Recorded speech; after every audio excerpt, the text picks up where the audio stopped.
So, and just, yes, we are recording this. So those of you that say, hey, I can stay for part of it, or if you can't make it all the way through because you have other commitments, please know you will be sent this recording. I am going to ask all of you if you could please stay on mute the entire time. Later on, when we go into breakout rooms, you can unmute, but I'm going to ask everybody to stay on mute so we keep the background noise, because we have over 700 of you registered for today. So that's very exciting. So moving on to this, Career Connectors was founded 15 years ago. And our whole vision is to build a better community, one job and one person at a time. So what we are here for is we want to elevate communities, because we want to empower you as job seekers.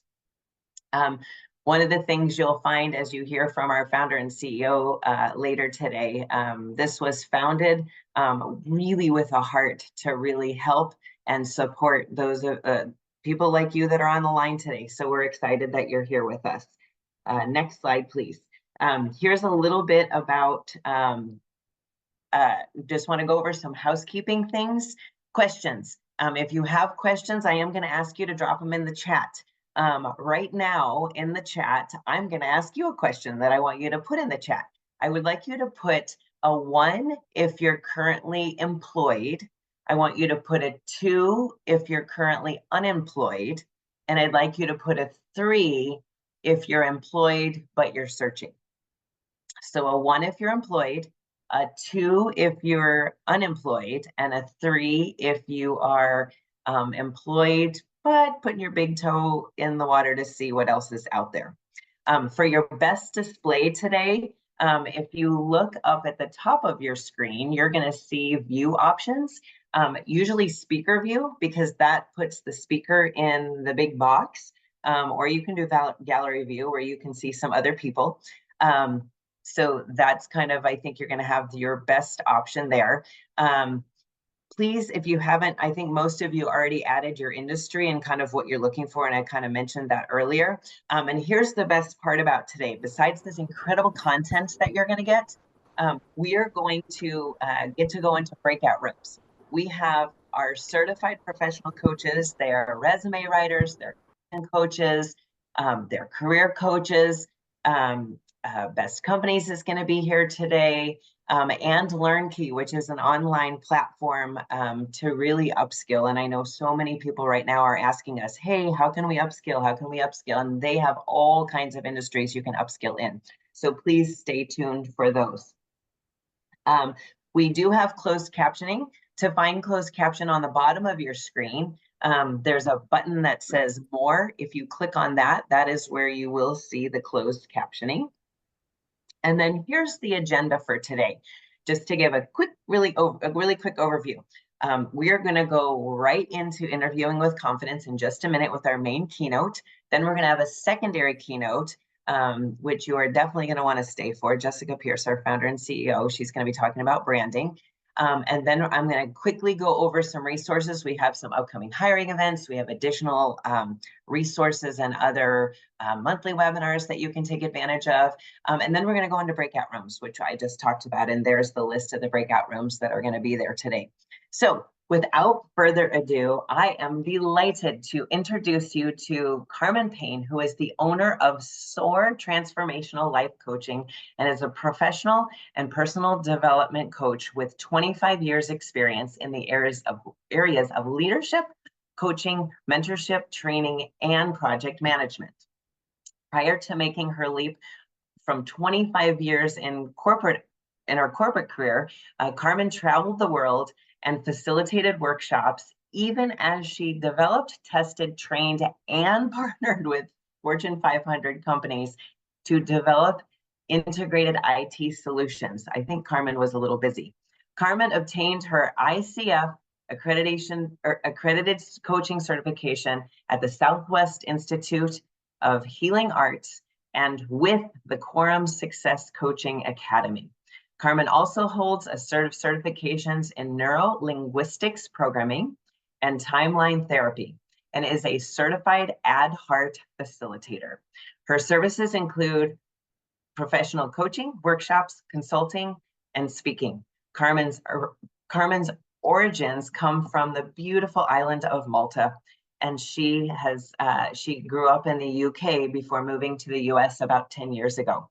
She currently resides in Phoenix, Arizona. Please help me welcome our keynote this morning, Carmen Payne.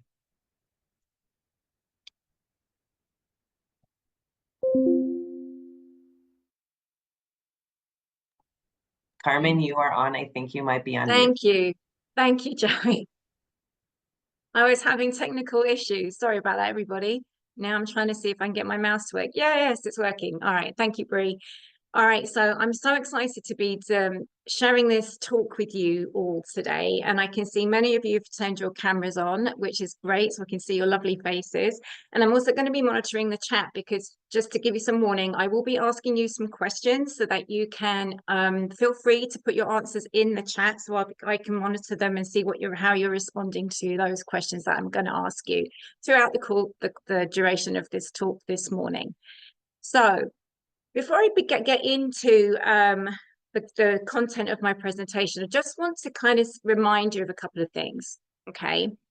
I'm going to ask you, who is driving your career bus, okay? Are you a passenger in your career? So are you just waiting for things to happen? Are you waiting for the rug to be pulled out from under your feet? Or are you the driver? Okay, this should be you. You should be driving your career. You should be taking charge and taking the reins of your career. Okay, rather than waiting for things to fall in your lap, than waiting for things to happen. Take charge of your career. Be proactive in your career. And this lady, Naomi Piety, she says your career is an investment and you need to treat it that way. So I'm so delighted that you are all here this morning, because for me, this is you investing in your career and where you're going next. So what she also recommends is when you're looking at your career, you want to reflect on the last 12 months.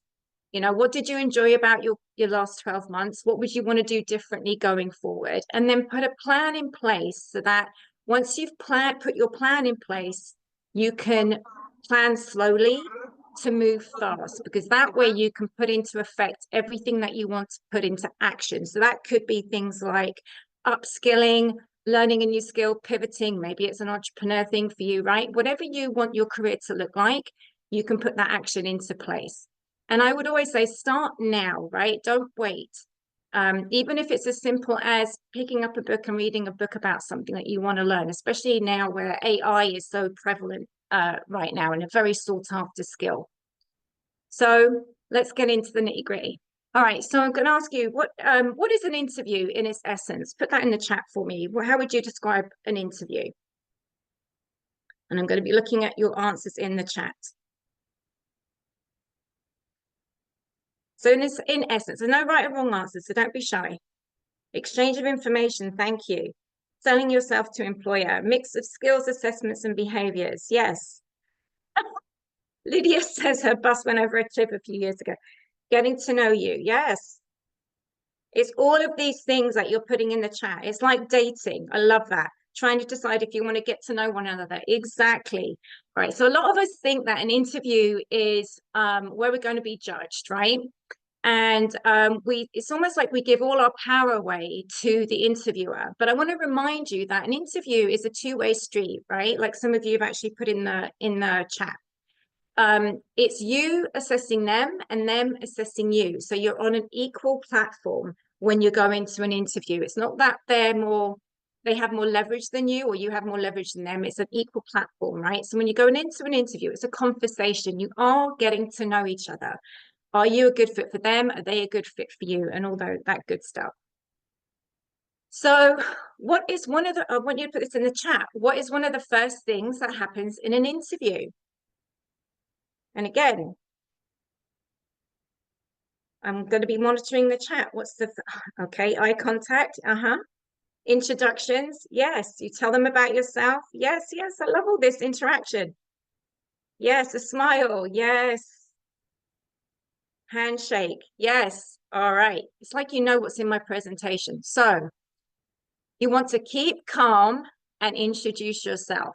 All right. So what's one of the first things that happens? So some of us feel a little bit awkward with the introduction. So if it's in person, because now I'm seeing a shift with all the clients that I'm working with. I am seeing a shift that there is kind of a hybrid situation happening with interviews now. So typically the first couple of interviews may be virtual, and then they may ask you to go on site and actually do an interview in person. So when you're face to face with somebody, you want to really relax and just breathe. Okay. So let's just take a second to breathe take a couple of deep breaths. All right. So do this with me. Don't feel goofy. Just do this with me. Okay. So we're going to take a couple of deep breaths in. So I want you to breathe in through your nose for a count of 3 and out through your mouth for a count of 3. Okay. And I want you to do that a couple of times. And I'm watching you so you can do this.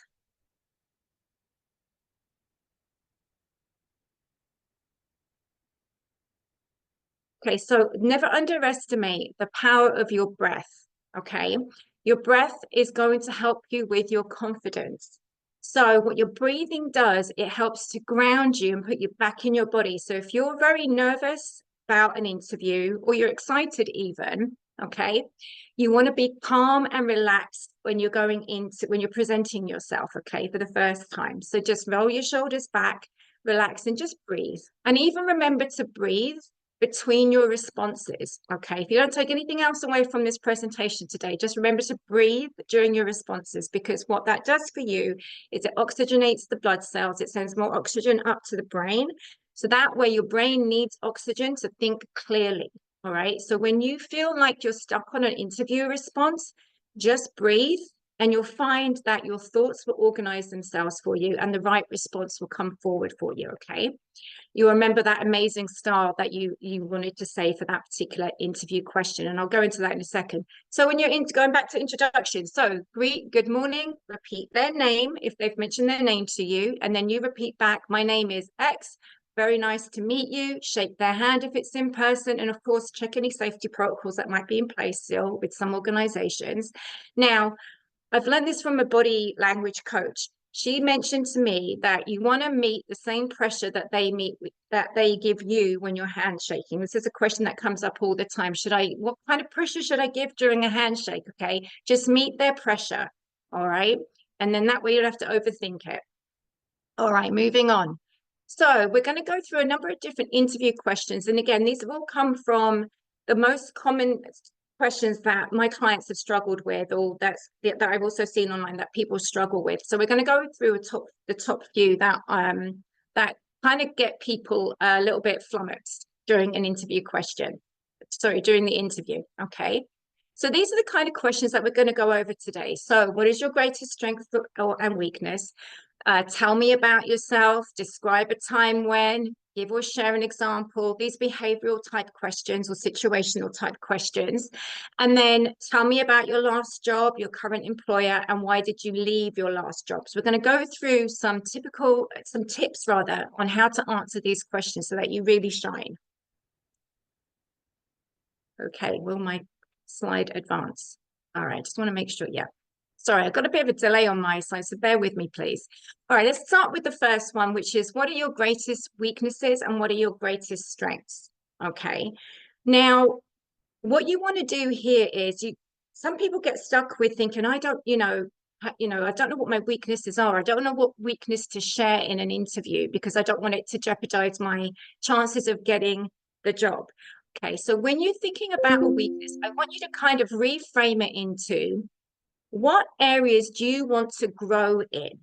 Okay, where do you want to improve? All right, so when you kind of reframe it like that, I'm sure there's a couple of things that come to your mind where you're like, you know what? I'd really like to expand my knowledge in this area. I'd really like to get better at this, right? So think about it not so much as a weakness, but where do you want to grow and develop? All right. And then when you think about your strengths, think about, if you're having a hard time thinking about what you're really good at, what are you known for? What do people come to you for? When you've had your annual review, if you have annual reviews or you have one-to-ones in the company that you worked for before or where you're working now, what do they say that you're really, really good at? They're your strengths, okay? So one tool that's really helpful to answer, to help you kind of think about your strengths and areas for growth or opportunities for improvement is a SWOT analysis. Okay. And we're just going to focus on the top 2 quadrants for now. So I want you to take, 30 seconds and write down at least one strength and one area that you'd like to grow in, or area of improvement. Now, that might change, just a caveat here, that might change depending on the job you're going for. So you want to pick an area of improvement that the interviewer does not care about.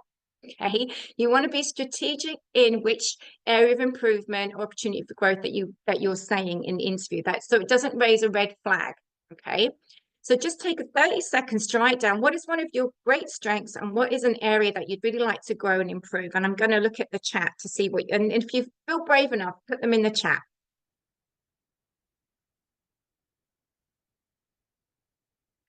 Okay.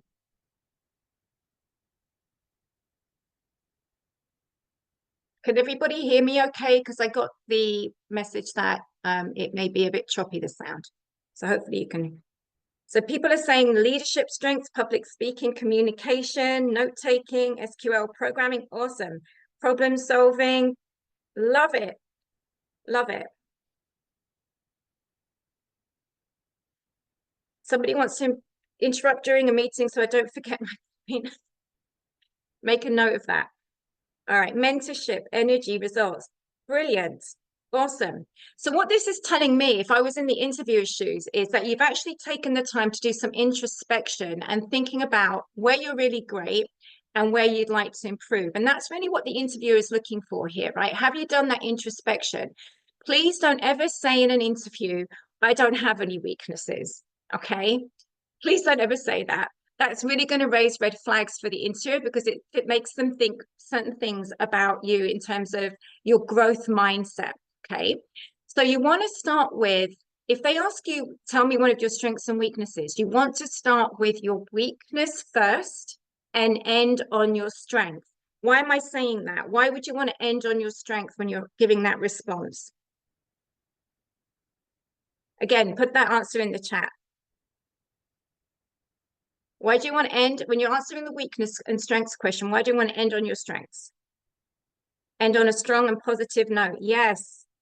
Yes, it's the last thing that they remember. Exactly. You got it. All right. So you might want to take a screenshot of this because this will also help you come up with your strengths and weaknesses or areas of improvement, as I like to say. So, and I think you may get a copy of this presentation as part of your attendance today. All right. All right, it's moving on. So let's go on to the tell me about yourself question. Okay. So UVP, USP. So depending on where you're at in your career, you might want to come up with a unique value proposition about yourself, which is basically your 30-second elevator pitch, or your unique service proposition. Okay. So how do you frame one of those? And again, you might want to take a screenshot of this. So when I'm working with my clients, we have this framework, and this is courtesy of Randstad Rise Smart. This is where this came from. But you want to think about step 2 here gives you that framework, okay, of how you fill in the blanks, and that creates your 30-second elevator pitch. Now, you might have more than one depending on who your audience is, and you're always going to want to tailor it to the job description and the company that you are interviewing with, okay? So this is one of those things, it's like a living document, right? You're going to always want to tweak it and modify it for your audience so that they really resonate and lean into you. All right. So you're going to say, I am X professional specializing in X, right? My strengths include, so you mentioned 2 strengths. I have achieved, you mentioned 2 accomplishments, and I'm excited about X in my next role. So that tells them where you're going next and why you want to interview with this company. Okay. So you're going to want to practice it. Once you put it together, you're going to want to practice it out loud in front of the mirror, in front of somebody else, record it, play it back to yourself on your phone, right? How does it come across? Do you feel very confident when you're saying it? What's your tone of voice telling you when you're sharing your 30-second elevator pitch or your tell me about yourself, okay?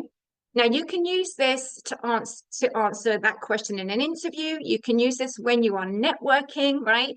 And to kind of tap into what Jessica's going to be talking about, branding, right? What do you want to be known about? When you're saying this, what do you want people to know about you and take away from that statement? Okay. So here's a couple of examples for you. All right, so let's just pick the first one on this side. I'm a project management professional specializing in large, complex IT initiatives. My strengths include gathering requirements, translating requirements to technical teams, and communicating with stakeholders. I consistently delivered multi-million projects on time and below budget. I'm excited to achieve quality, cost, and delivery and productivity goals in my next role. Okay, so I saw that there were a couple of project managers in the chat, which is awesome, right? This actually sounds like one I could have used when I was a project manager. Okay, and then let's pick another example. I'm an executive manager who leads the vision and strategy to build industry-leading companies with over 15 years of success in startup and mature environments.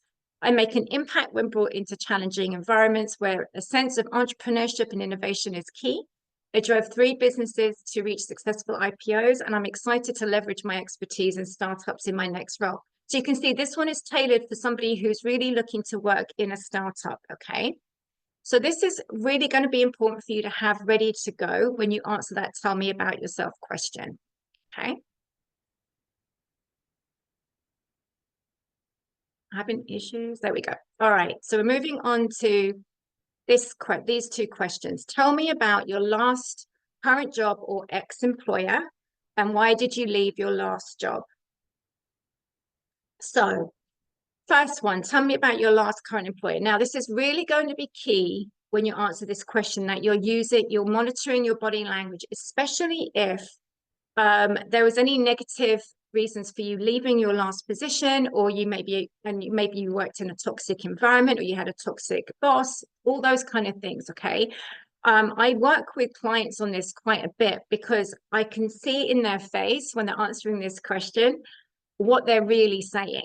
Okay, they were maybe saying one thing, but their body language is saying something else. So you really want to monitor your body language when you are answering this question, especially if maybe you got laid off and you feel some feelings around that, some emotions around that. Okay, you need to be able to go into the interview and kind of put that all behind you. You want to kind of do like a Taylor Swift and just kind of shake it off. Okay, so that you're going in with really positive energy. You're not carrying any of that baggage with you when you're answering this question. All right.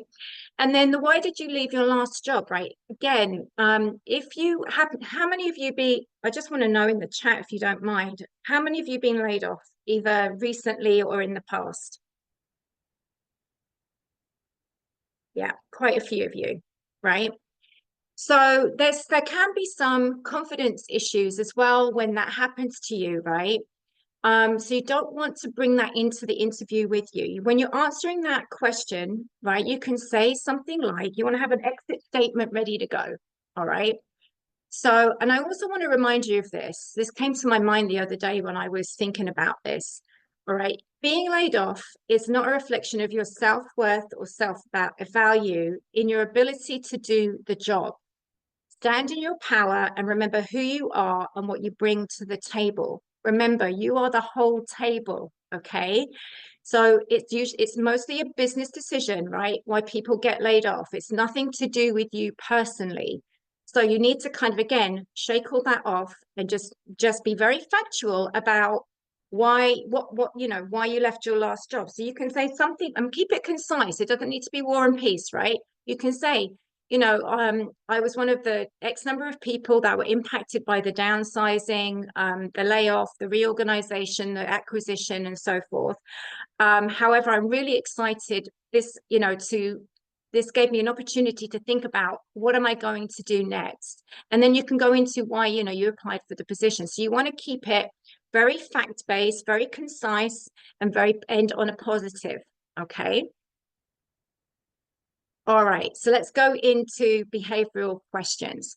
So behavioral questions, most of you will probably know, right? Behavioral situational questions are really a way that the interviewer can assess, okay, what did you do in the past How did you handle something in the past? Because that gives me an indication of how you might handle something in the future. Okay.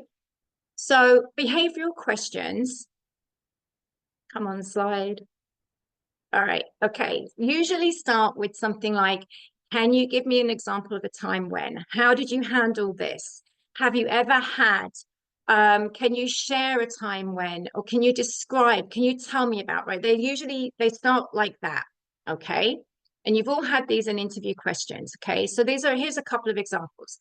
Give me an example of a time when you had a setback or disappointment concerning a project or activity you were responsible for. Okay. Or describe a time when you were not happy with your performance. What did you do about it? Or tell me a time when you had to go above and beyond the call of duty to get the job done. Right. I bet you can all think of stories around that. Okay. So, how do you frame your responses to behavioral questions?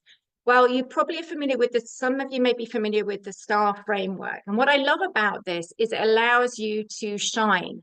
So, have as many of these stories, these stars available to you. You want to have at least, I would say, at least 12 to 15 stars available to you to answer all kinds of different situational and behavioral questions. Okay. So what does this acronym mean? So S stands for situation, T, task, A, action, and R, result or outcome. And that's when you want to tie it all back in. Okay. So the situation, you're basically setting the scene. What is the higher context of what you're sharing? Okay, so you want to include things like scope, geography, number of people, scale, all that good stuff. Okay, and then share what the task or the target that you were asked to deliver. Right. So what are the specifics? Right. You're going into a bit more detail. All right. And then you're going to identify all the actions that you took. Okay, so that as an interviewer, I can identify, okay, what are the skills and competencies that you demonstrated? So maybe it was communication, leadership, project management, organizational, problem solving, all those juicy things, right? You want to make sure that you're covering these things off in your stories, okay? And then the R is the result and outcome of what happened, okay? And now that could be if they're asking you to answer the question about, when did something go wrong, you can say, well, this was the result, but you want to make sure that you tie that into, okay, what did you learn as a result of that, right? Especially if they ask you, have you ever made a mistake kind of question, right? You want to make sure in the result for that kind of a question that you have learned from it, and what did you do going forward to improve upon it so it didn't happen again. Okay. And then you want to tie it wherever you can. You want to tie that response in, that star back into the job description or the organization's values, missions, and things like that, so that they can really, again, relate to you, right? Because this is you demonstrating how you can relate to the position, so that they can visualize and imagine you actually doing the job and being part of their team. Okay. All right. So how are we doing on time? Okay. We're doing okay on time. All right. So body language communication. So even when you're not communicating, you are communicating. How many of you ever sent a text to somebody, okay, and they haven't replied to you within your expectation of time? How many of you have done that? Put that in the chat.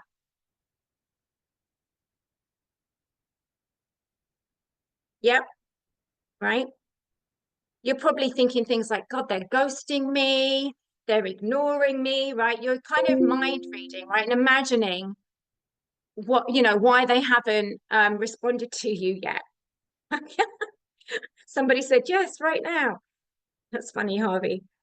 Yeah, so right, again, it's about your ability not to take anything personally, right? So even when you're not communicating, you're communicating, right? Is it actually impossible?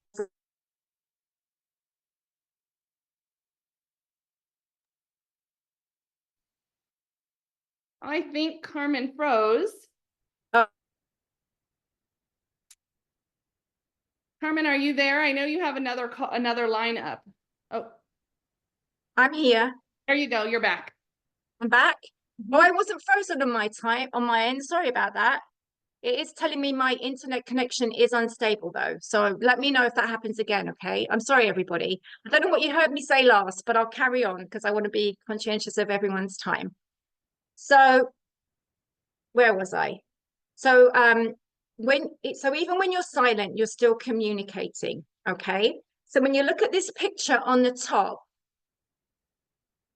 you'll notice that they're all giving signals, right? They're not necessarily saying anything, but their body language is saying something. So even when you are on camera, if it's a virtual interview, or if you're in person and you're waiting to be collected for your interview, watch your body language. You need to watch your body language from the time you pull into the car park at the location that you're at, or if you've walked there, if you've used public transport. So from the time you've entered into their vicinity, right? Watch your body language the entire time, because you never know who will see you on your way walking into the building. And then when you're in the lobby or reception area waiting to be collected for your interview, again, watch your body language, okay? Be positive, exude enthusiasm, right? Smile and talk to, be polite to everybody you meet. And I know this sounds super basic, but this can go a long way to other people's impressions, because you don't know if somebody or whoever's interviewing you might be asking those people who saw you, well, what were they like? They might want to be getting some feedback about how you were outside of the interview. Okay, so you've got to really watch your body language 100% of the time while you're on site, especially. And then when you're in front of the camera, which you'll go into shortly, again, you want to really kind of make sure that you are exuding enthusiasm, and you kind of got to be leveling up your presence, sort of thing. Okay. All right. So some of you may be familiar with this pie chart about communication. I love this cartoon. Can we discuss this non-verbally? All right, so nonverbal communication. So 55% of our communication is non-verbal, okay? 7% of our communication is spoken word. So it's just the words that you say, okay? And then 38% of our communication is the tone of your voice. So how many times have you even said or heard someone say to you, it's not what you said, it's how you said it, right? Right, that's huge. So when you are talking in your interview, when you are saying your stars, you really want to make sure that you practice them away outside of the interview, so that if there's any where in your star where you sound a little bit hesitant or unsure, you want to practice that, right? And again, practice that either in front of the mirror or with somebody, so that they can help pick out on any of that, okay? Work with a coach, right? Because they can really help pull out all the things that you should be focused on. So your tone of voice is going to be really key, and your body language is going to be really key when you are in an interview, okay? And the more you practice, the more confident that you'll be in the interview. All right. So how do you build rapport in the interview? Because a lot of the time people make decisions about who they're going to hire based on the feeling that they got from that person, in addition to their skills and their ability to do the job. Okay, so that could be them picking you over somebody else, right? So your ability to build rapport is going to also be kind of an important factor. All right, so how do you build rapport? So these are some of the key things from my neurolinguistic programming background that might help you. Okay, easy for me to say, Joey. So you want to mirror. So when you're in a conversation, you want to either mirror. So that basically means, and again, you're not going to necessarily do this in an interview, but you're going to just maybe mirror their positioning, their body language. So maybe if they cross their arms like this, you might cross your arms like that. Okay. But I don't want you to go just keep watching their body language and shifting your body language to mirror theirs. Okay. You want to do it organically. You want to match, so you can either mirror, match. When you mirror and match somebody and adopt their posture, this is all rapport building. So you possibly notice if you're out with a group of friends, okay, once you've been together for a while, maybe chit-chatting and things like that, you may all end up in the same posture. And that's because you're all leaning into each other and you've got that rapport. So you may find yourselves, sitting around a table and maybe you're all doing this, right? Because you're all leaning in, listening to each other. Now, you might want to observe during an interview, and even on camera, this could happen as well if it's virtual, are they mirroring you? right? So if they're mirroring you or matching you or adopting your posture, that means that they have rapport with you. Okay, you kind of won them over. Okay, and then when they're talking, you want to match your tone and your pitch and your speed potentially with the person that you are interviewing with. Okay, so we often think that when we're talking and communicating, we are responsible for 50% of the communication, but actually you're responsible for 100% of the communication. Okay, so old communication trainings would say you are 50% responsible for the conversation. That's actually old school thinking. You're actually 100% responsible for your communication and how you're coming across. Okay, so one way to build rapport is to match their tone, match their speed, match the quality of their voice and their volume as well. So if they're softly spoken, you might want to just dial it down a bit. If they speak really, really quickly, you might want to speed up a bit, right? Because then they will resonate with you even more. Okay, and if they are using words, common words when they're speaking, interject those words into your stars, into your responses in the interview, because again, that will just help you to build that rapport and that relationship, because they will resonate with you more. Okay.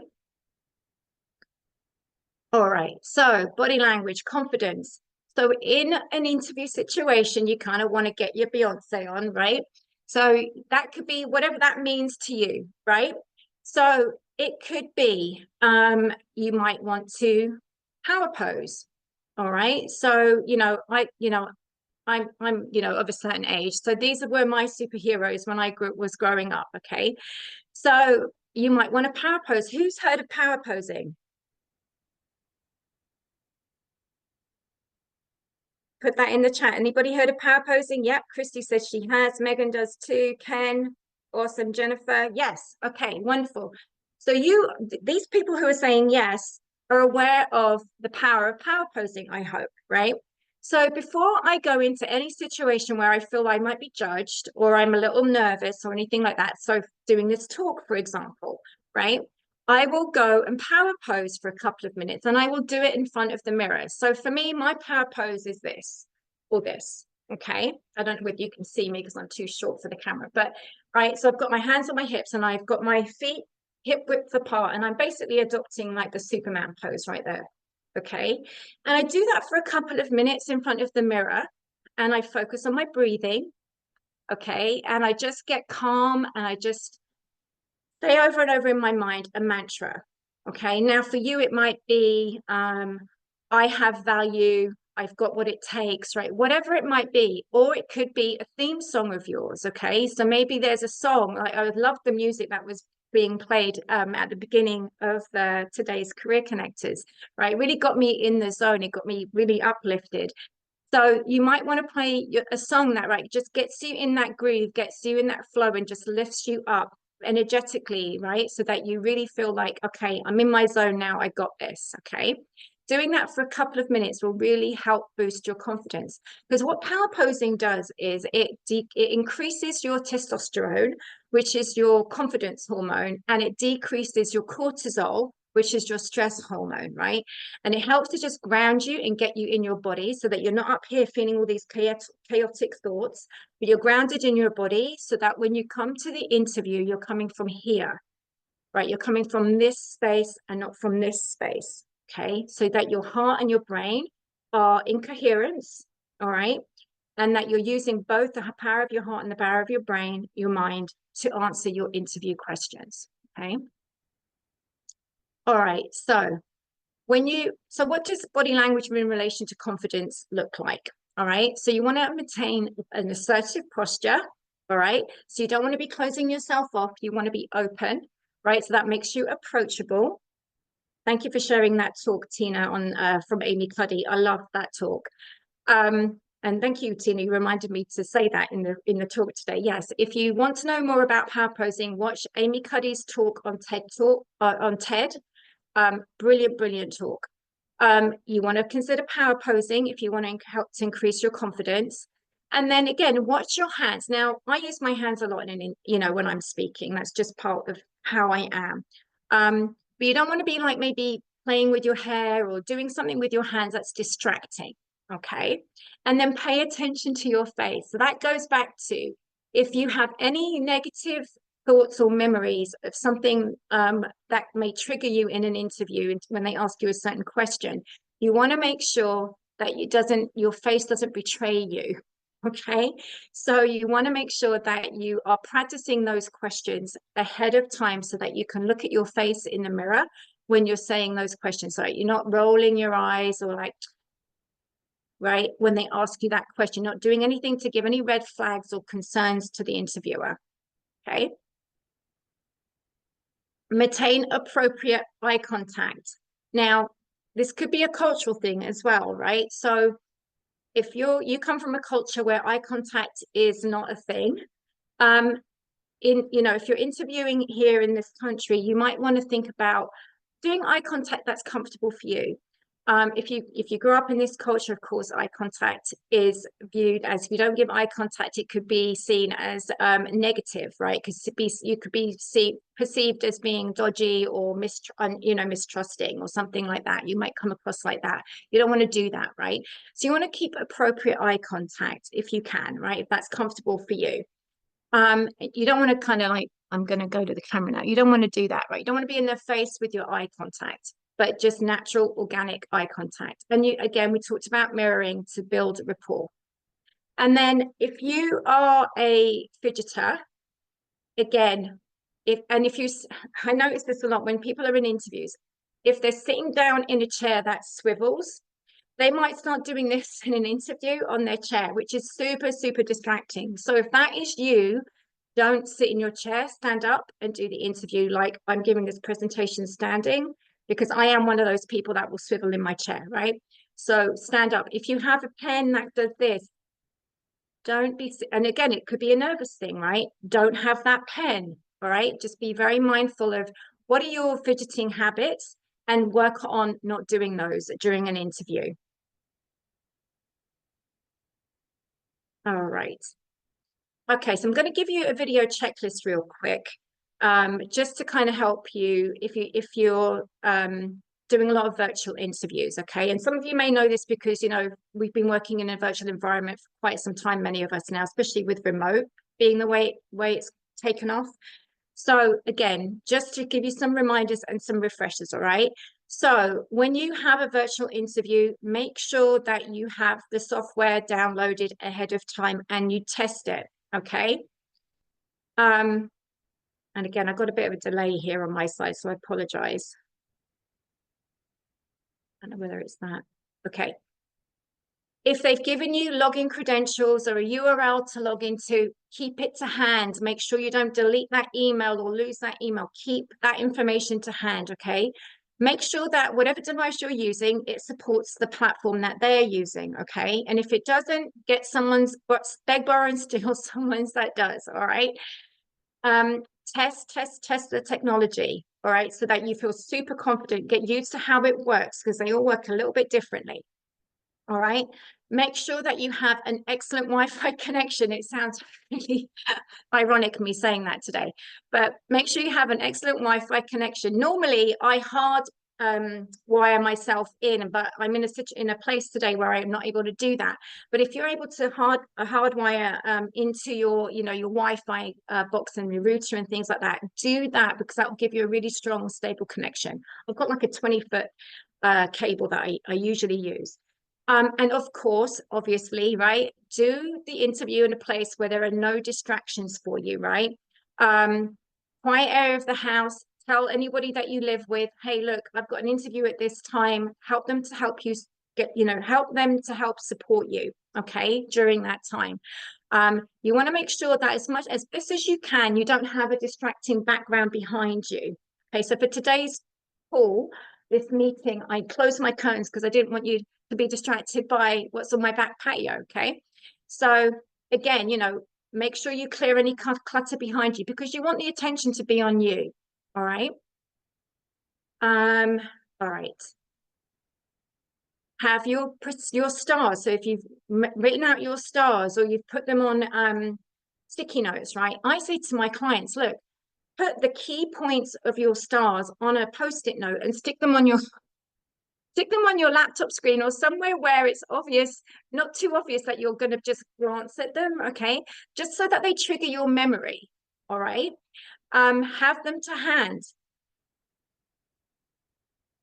Sorry, again. All right. Natural lighting is best. So if you can position yourself in front of a window that has a lot of natural light, I'm looking over here because that's where my windows are as well. But if you can position yourself where there's a lot of natural light, that will be best. You don't want to be backlit because that will just make you look like a silhouette and they won't be able to see you. Okay. So make sure that you are front lit and not backlit. And if you need to, just gather all your lampshades or lights, or if you've got one of those fancy like podcast, type camp lights, use it. Okay. Place your device high up. So I've got mine currently sitting on like a filing cabinet storage thing, and then I've got my laptop on a stand. So I've got my device elevated. All right. So you've got to kind of think like if you're taking a selfie, you want your camera up high because it's more flattering on you. And also it gives you an excuse to stand up during the interview, which is my next point. Stand up for your interview because that helps again to regulate your breathing. You're not going to be if you don't have very good posture when you're sitting, it causes you to slouch, right? When you stand up, you're not going to do that. It allows your diaphragm to be open so that it helps regulate your breathing. Okay. Check your sound, make sure your sound is working okay. If you need to use earphones or what have you, use earphones. And of course, project your voice. All right. So you want to make sure that they can hear you, but you're speaking confidently because when you project your voice, that makes you sound very confident as well. All right. All right. So, I've got to wrap this up because I know my time is up, but research your company, do your due diligence there, right? Look at the news. Where have they been in the news? What are their client, products and services? What clients do they serve? All that good stuff. Whoops. Sorry. I'm going to go back a slide. I went too far. All right, here we go. Review their missions. This is, common sense stuff. I want you to have a quick read of this because again, I want you to remember who you are. And this came from Marianne Williamson's book, Return to Love, Reflections on the Principles of A Course in Miracles. So have a read of that real quick.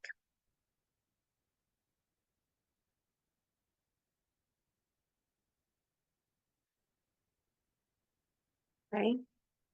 So shine your light, okay? Don't be that dimmer switch that's on low. I want you to turn that dimmer switch up high. I want you to shine, okay?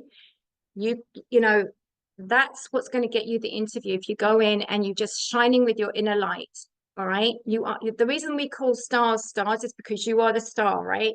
So have as many of those stars ready to go because that will help you shine. And I just want you to remember that you are interviewing with another human being, right? So you're a human being, your interviewer is also human. And sometimes they're not always going to show up as the best version of themselves, okay? So when you come into contact with your interviewer, if you go in with some empathy, that will also help you to go in with confidence as well, because you're seeing them as the human that they are, and then hopefully you're making that soul-to-soul connection when you're in an interview, okay?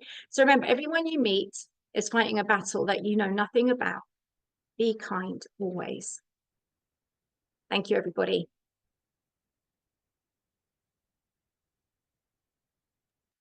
Yay, thank you so much. Sorry, it took me a minute to get my unmute off.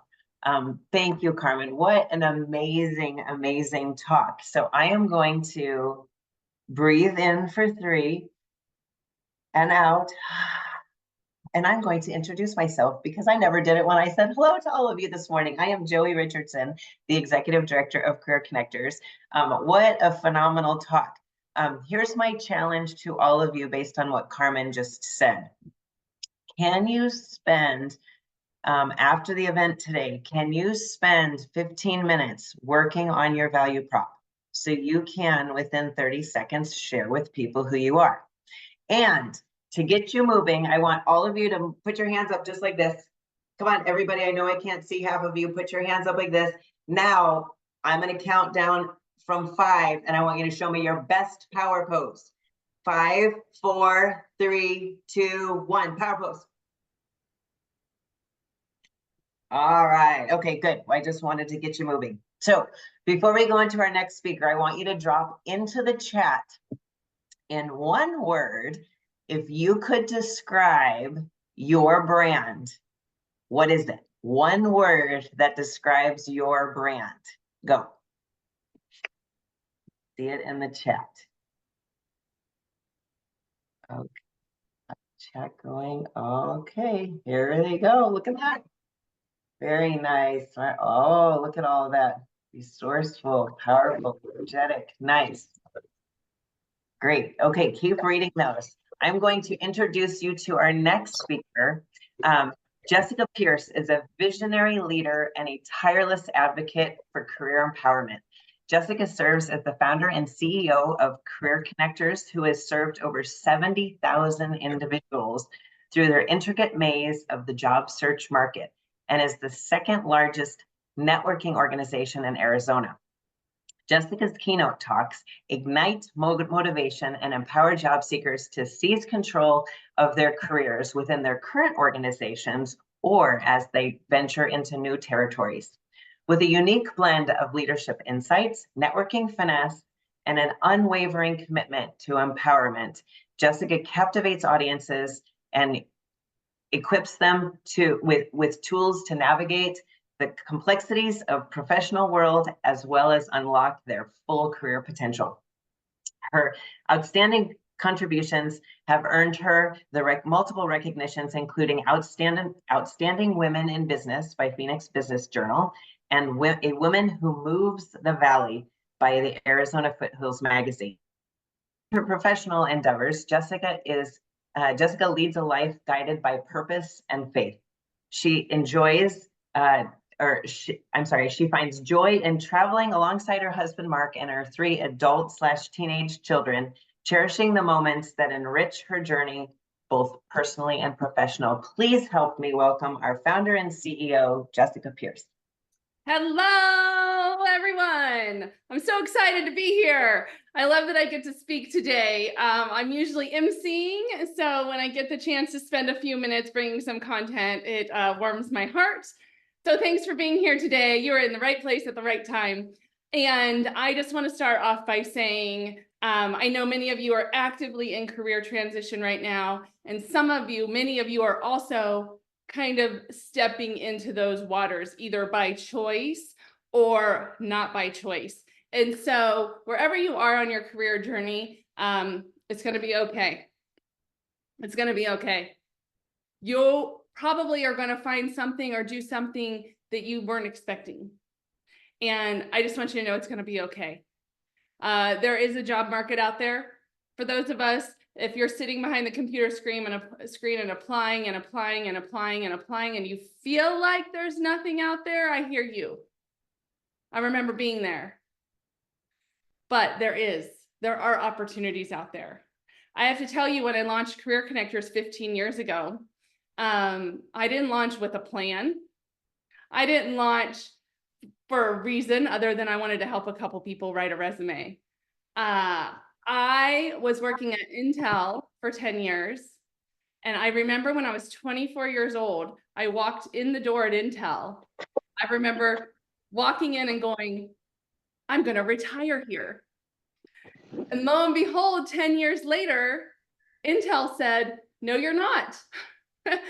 And they laid off our entire department, including myself. And so I launched a staffing firm and became a small business owner. And then in the Great Recession, 2008 and 2009, I had to close my staffing firm because all of our clients either went out of business or no longer were doing any hiring. And so that was the day in May of 2009 that I thought, what in the heck are we going to do? My husband had also been laid off 3 times in 6 months as a corporate recruiter. So we're sitting there not sure what to do next, and kind of applying for jobs, just a shot in the dark. What am I going to do? What am I going to do? What am I going to do? We have 3 kids, and at the time we had an infant, a 2-year-old, and a 10-year-old. And Mark and I tell the story now, and we kind of laugh. It's like we were living the dream. We had the house in the neighborhood, we had the cars, we had all the stuff. But all of a sudden, unemployed, not knowing what we were going to do. And so we went to bed that night, and I remember very clearly waking up the next morning and going, oh my gosh, I know what I want to do. And Mark said, great, because we need to pay the mortgage. We need to pay all this stuff. And I said, I'm going to volunteer. And he was like, what? Did you know volunteer does not mean pay, you're making money? And so I said, I don't know, but I'm looking at all of our friends and they're just getting laid off in droves, and they don't know how to write a resume. They don't know what they're going to do. So I'm just going to call my local church. And I did. And I said, can I have a room in the back of the church on Monday nights and help people write resumes? And that is how this started, as a volunteer initiative. And very quickly, within 3 months, we had over 300 people show up to an event. And I thought, okay, I don't know what's going on here, but it's something. And so I decided to pull a leadership team together and get moving and help people. And now we've served over 70,000 people. So what I'm telling you is, what is in front of you may not be anything close to what you were thinking. You may be an accountant, and a wonderful accountant that loves their job, and you may go land as an accountant and be happy as can be, because that is a job that you like, that pays the bills, that lets you live the lifestyle you want.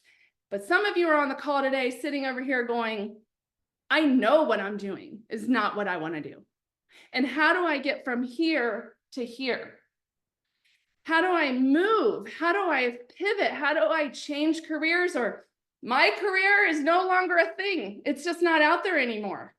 And so that is why I'm here. You need to have some type of brand, whether you are that accountant that will stay that accountant, or you're that accountant that's like, no, I'm doing something else. Whatever that looks like, you get to own the brand of that. You get to decide, and you become the expert in whatever that is. When I launched Career Connectors 15 years ago, I had no idea about a nonprofit organization. I mean, my degree is in computer information systems. I have no clue about running a nonprofit organization. I had no clue about workforce. I didn't know there were resources out there to help people get jobs through the government. I knew nothing. But I became the Career Connector, Arizona's Career Connector first, and then the Career Connector nationally, because I was able to create a brand.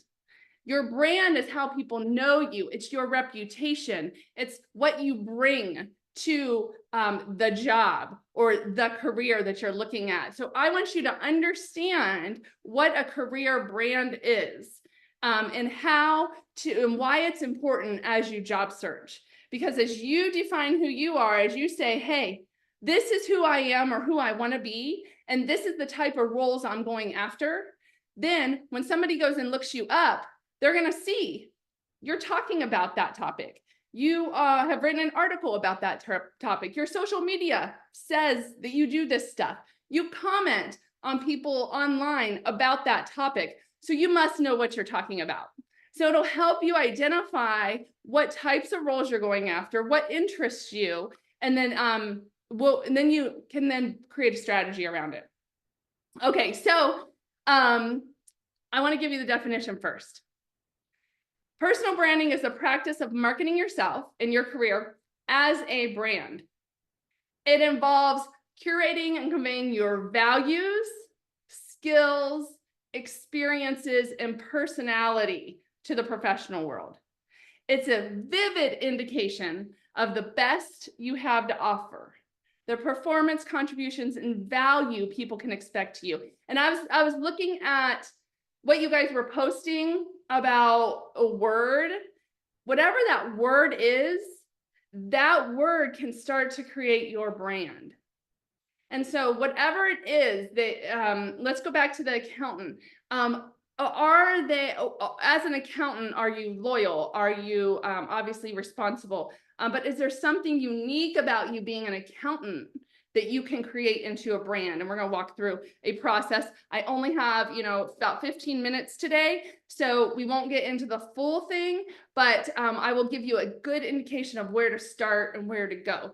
And Tom Peter, this quote is so old, but I can't find anything better that really explains the importance of this, because no matter your age or your position or the business we happen to be in, all of us need to understand the importance of branding. We are CEOs of our own companies, me incorporated. To be in business today, our most important job is to be head marketer for the brand called you. And this quote was way before social media. So it stands strong that this is true. What kind of brand are you bringing to the market? What kind of brand, when someone thinks of you and they think, okay, Katie, if I think of Katie, what do I think of her? And integrity is her word. So hopefully, Katie, when people think about you, that is the word that comes to mind. And if it's not, it doesn't mean that you're not of high integrity. It just means that that's not the information that's coming out from you. It's not what you're saying or the what people see from you and your expertise. And so how can you get that out? Why do you, and feel free to drop this in the chat. Why do companies create brands? Why do they do it? Why is it important for them to have a brand? Yes, to be remembered, to be recognized, so you think of them when you are somewhere. For example, I went to Target last night with my daughter, and we were looking at brushes in the hair aisle. And I'm like, oh yeah, this brush, I don't know about this one. I'm not sure if they have exactly what I want. And then I'm like, you know what? I know Amazon has the one I want, so I'll just go home and buy the Amazon one. Now, Amazon is known for quick delivery, having many options.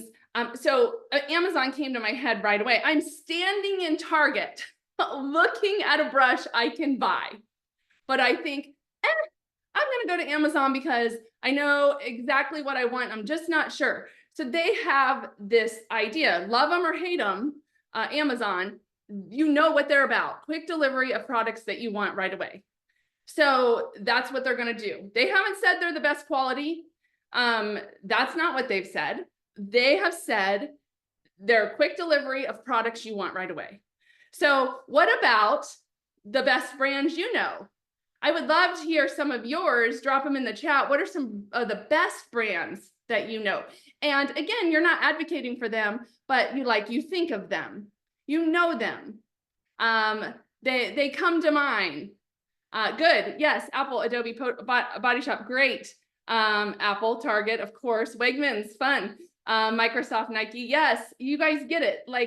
It's a deal. You want to have a good brand. You want somebody, when they think of you, to have a response that's positive. And so that's why you want a brand. It's just as important to you to have a brand. Arizona Career Connectors, thank you. I hope when you think of Career Connectors, you think of hope, resources, and connections, because that is what we are about. So it is crucial because it gives you visibility and recognition. I hope when someone says the Career Connectors name, or somebody out in the market, somebody that you know goes, hey, I'm looking for a job and I don't know what to do. You think, oh my gosh, I know this organization. You need to go attend their events. Go connect with them. They do hiring events. They do coaching and content events. You need to go, and it's free, by the way. I hope you think of us. That's what we want to be known as.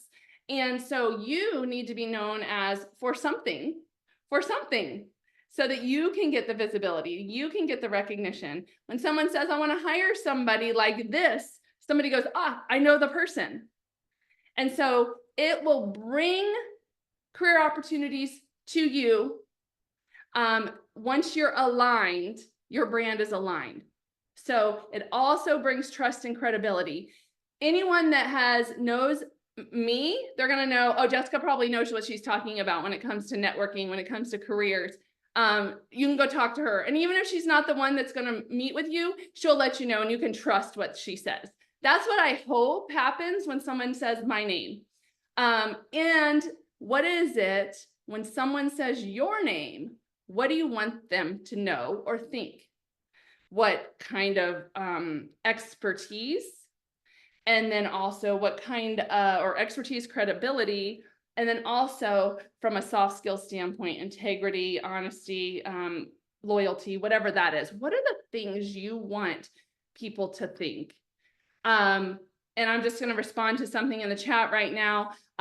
Yes, introvert. If you're an introvert, it may seem difficult to do this, but the reality is you can get very strategic on how you become a brand, become your own brand, and you don't have to be super outgoing to do this. But when you do create a brand and people start to think of you, not only are you trusted and credible, but this is the opportunity for you to have impact and leave a legacy, because people will come to you when they trust you around something. So there are 3 ways that you can start to develop your brand. And then I'm going to talk about those, and then how you also go about kind of getting it nailed down. And so the first one is, what is your expertise? If you have a piece of paper out right now, just write down, like, what's your expertise? Do you have some really strong technical capabilities, some skills that are really strong? Have you done well in leadership? Like, are you a leader's leader? Are you a servant leader? Do you care deeply about people and your success is dependent on their success? Do you hire people that are better than you? Like, what makes you a great leader? And then strengths. What are some of your strengths? Carmen had mentioned strengths, that question, what are your weaknesses and strengths? And one of the things I just wanted to tap into on her talk is she talked about the STARS process, STAR, the STAR process. Sometimes it's called PAR, problem, action, result. There's one when I teach interviewing, it's called golden moments. Like, what are your big things? It's all the same thing. But that's a process, the STAR process. And I encourage you to get down 10 stories, 10 examples, 10 stars. Because what you can do with those are all around your strengths. What you can do with those is you can actually walk into an interview with your piece of paper or notepad that has your 10 stories listed. Now, you don't need all the details, just, an example of each story. You have those 10 stories written down. And then when you're asked a question, a lot of us get nervous in interviews. I know I do. When you're asked a question, you can just glance down at your paper, and it's likely one of your stories is going to answer that question. And so make sure you have those stars written down. And again, go for 10, because if you have 10, it's likely those 10 stories are going to answer just about all interview questions. And so those are all around your strengths. So what is your expertise? Think about that. Think about your expertise. Then experience.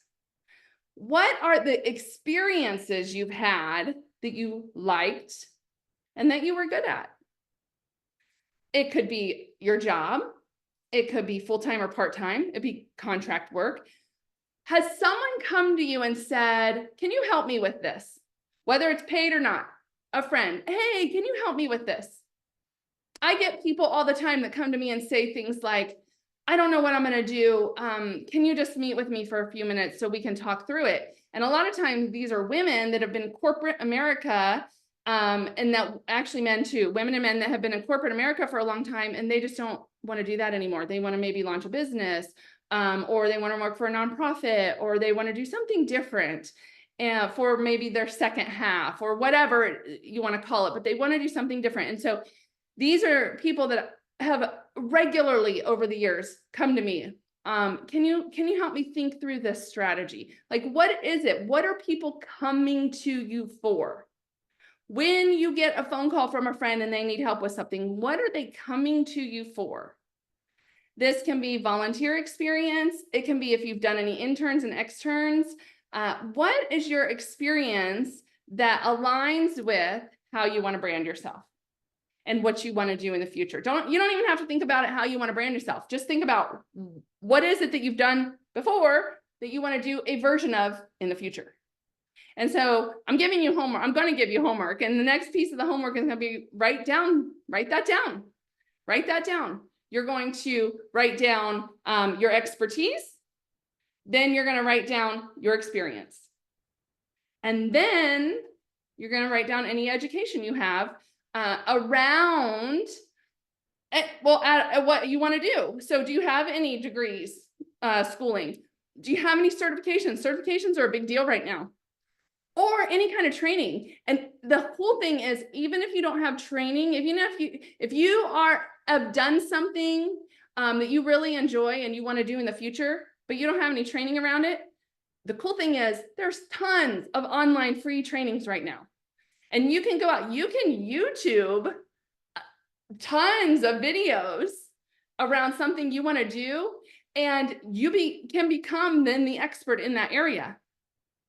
I have been using AI for maybe a year, maybe not quite a year right now.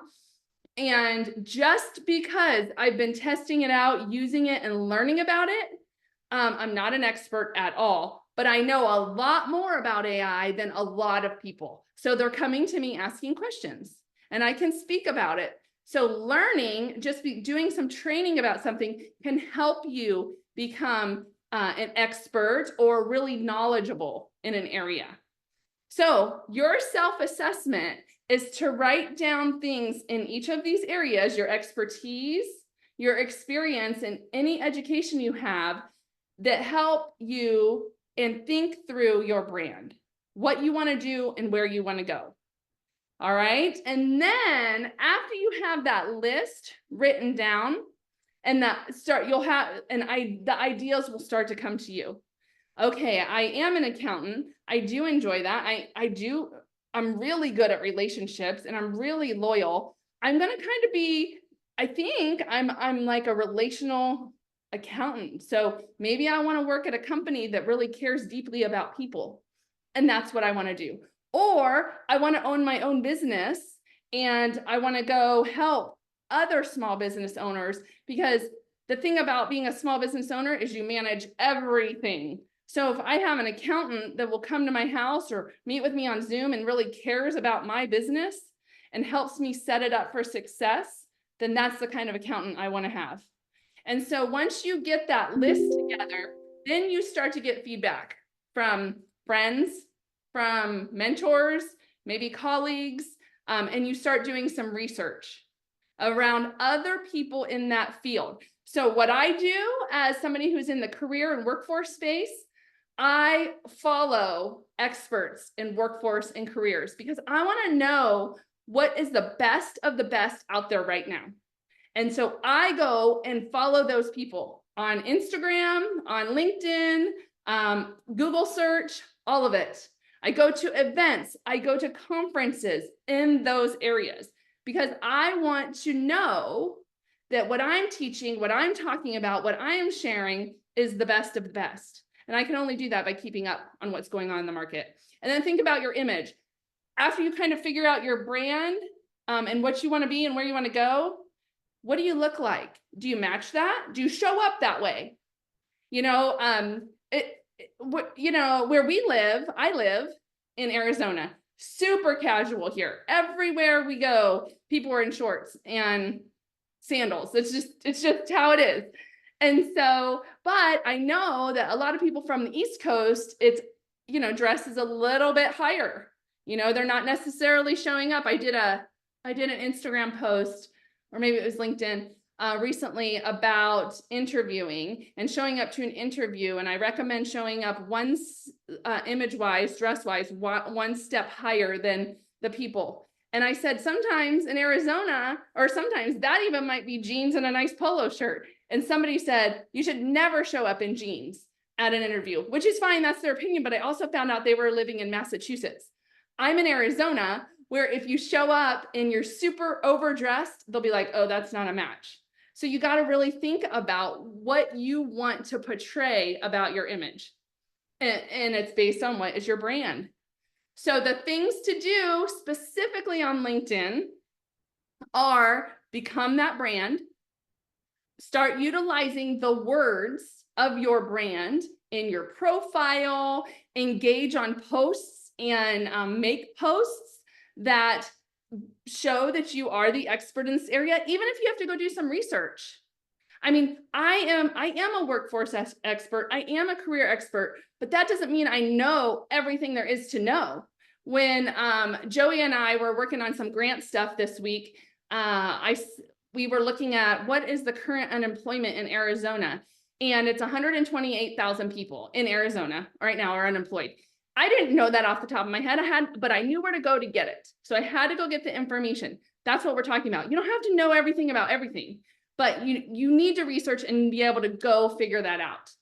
And then make sure you're connected, especially on LinkedIn, to the right associations and groups, and then you can have discussions. Okay, I'm gonna wrap it up because we're getting close here. You can also go out and look at, set up Google Alerts for your name. You can monitor social media. You should do your own personal audit. Look at your social media. And if you're not on social media, LinkedIn is the place to be. You don't need the other stuff. Professionally, you need LinkedIn. Everyone needs to have a LinkedIn account. And I had dropped my LinkedIn URL in there. I would love to connect with all of you on LinkedIn. But here are some examples of brands. And this presentation will be emailed out on the recording. And so you'll get an email with a link to the recording. We don't send the full PowerPoint file. It's huge, and there's some intellectual property built into these files. And so but you will get a recording. And so I love Marie Forleo is awesome. I love this one. Everything is figure outable. I love that. Everything is figure outable. And so what is yours? When you get to it, when you go do your homework, which I really, really hope you'll do, because I am promising this will help you. I promise.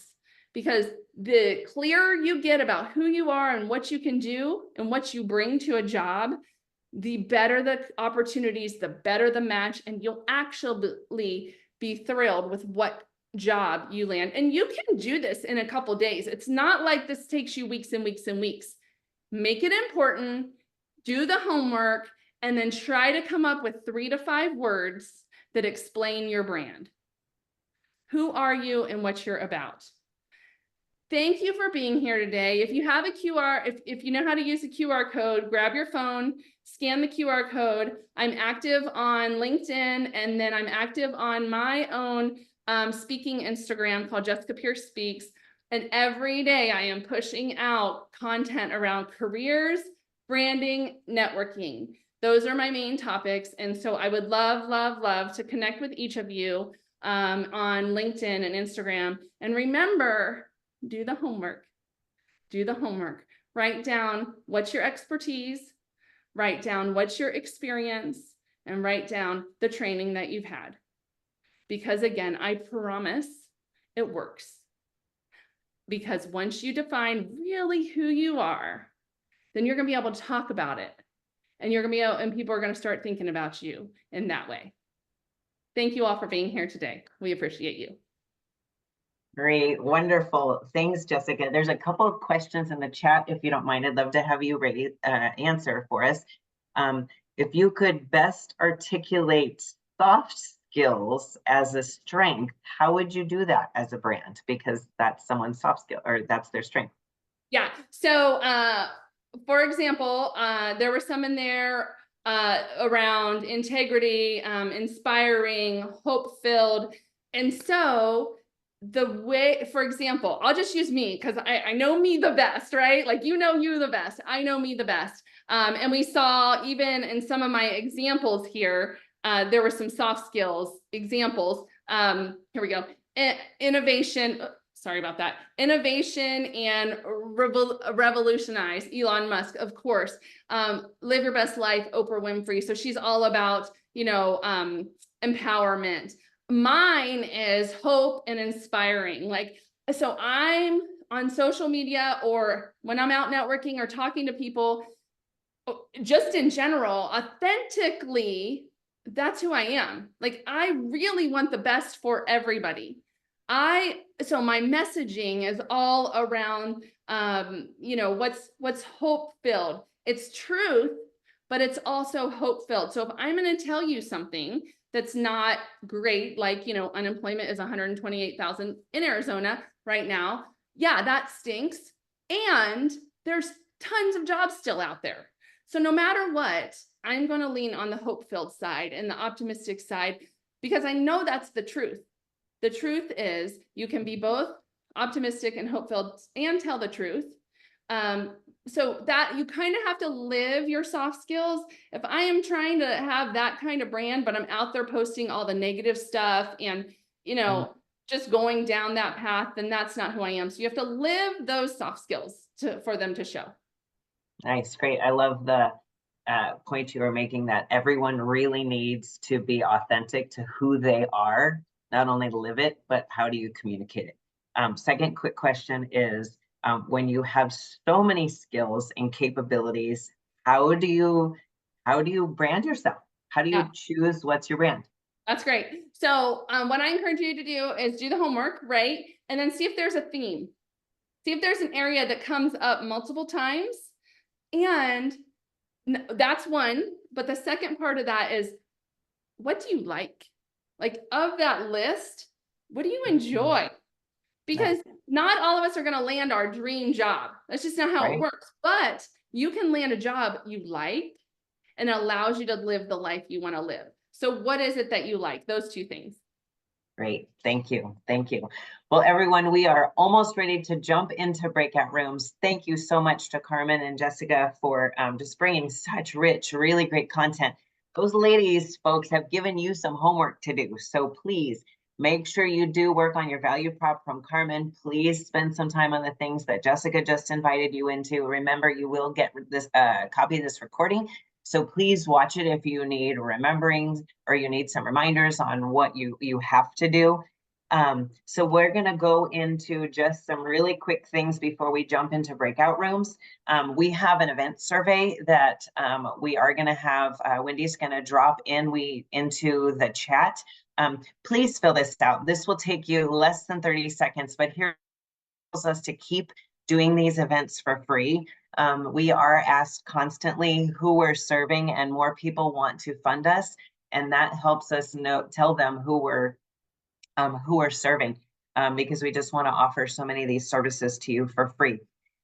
Next slide, I'm going to move you in. Here's a couple other resources. We have a DISC profile, which if you've never taken the DISC profile, I highly invite you to do that, especially in relation to your work. It helps you know what kind of environment you work best in. How do you like to be managed? How do you manage? It gives you like 25 pages of this incredible content. So, and that's all for free. So jump onto the Career Connectors website. Someone from our team will also drop those links into the chat, or you can go to our website. And then also the recording, as I mentioned, will be sent to you. But if you want to access the webinar recordings, in fact, folks, if this is your first time at one of our Career Connectors events, every single one of these is recorded and online. So please go in anytime, real time. We have an incredible red hot resumes. We have just so much rich content that you can use in your search. Next slide. Thank you to our corporate partners. We have incredible partners. We couldn't do this without you. And I incorrectly mentioned something that Best Companies is typically here. Unfortunately, they had a prior commitment. They aren't able to be here today. But if you are, a lot of you are looking, so please jump onto the Best Companies website where you can skip over to some of the other slides, just that it's going to scroll through Best Companies really quick. That just kind of gives you an idea. These companies are awarded, award-winning companies. The next thing I'm going to talk about is LearnKey, one of our key partners. Great upskilling. They are an online platform. It's an educational, they're global. They're training and education provider whose mission for over 3 decades. Folks, they've been doing this for 30 years. They know what they're doing. And it is comprehensive online courses. Here's the best part. They're mapped to global recognition. So when you get these certifications from them, this is recognized by global employers, not just nationally, but globally. So then they will be in the breakout rooms today. So I definitely will invite you to go see them. Okay, so I think, Bree, we are going to just hit quickly the events. Here's some upcoming events I just want to highlight. These are our, we have a hiring event coming up. Well, I lied. Let me back up. In November, we have a LinkedIn. If you do not have a LinkedIn profile or you have one, but you want to enhance it, please join us. Our LinkedIn content is so good. Then on Wednesday, November 13th, we have a hiring event. That is going to be in person. That is in Arizona. Those of you that are in so many states, because I see you out there, if you want to register for that event, you will get a link post event to all the hiring companies that are there. And quite often, many of them have remote positions. And then on Thursday, December 5th, this one's really exciting. We actually have the gentleman who's the president of the National Workforce Board. He's going to be here to tell us where the jobs are nationally. So don't miss that. And then Jessica is bringing what is your job search plan for 2025? Very, very exciting. Okay, quickly on to the next slide. I want to get us into the breakout rooms. These are just some additional upcoming webinars. We are partnering with Pinal County, Arizona at Work to offer these to the local community. But because some of these are online, they have opened it up to anyone else who wants to take them. These are deep, intense, really helpful workshops. So feel free to sign up for any of these. And again, I'll go to careerconnectors.org and you can sign up for all of these. Okay, Bree, I'm going to invite people to volunteer if you want to volunteer. We are a nonprofit. Many have asked us, hey, how can we give back? How can we donate? So once you've landed a job and you want to donate, we'd love it. But let's get into the more exciting stuff and get you into breakout rooms.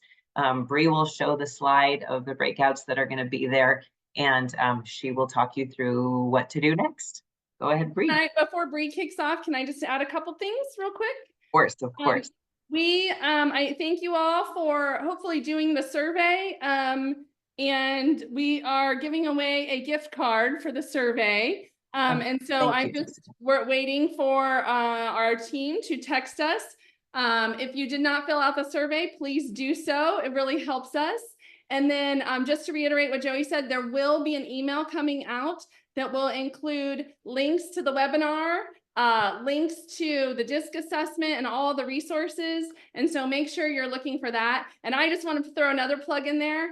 I am teaching some of the Pinal County workshops. And so the one on interviewing, the one on branding and networking, I have those. I have a couple others too, and they are super high value. So if you, not just mine, but the resume ones, all of them, super high value. So if you are not, have not gone to any of those, we would love it. And they are targeted for Pinal County, but Pinal County has agreed to allow, Arizona at Work Pinal County has agreed to allow people from anywhere to attend them, whether you're in Arizona or not.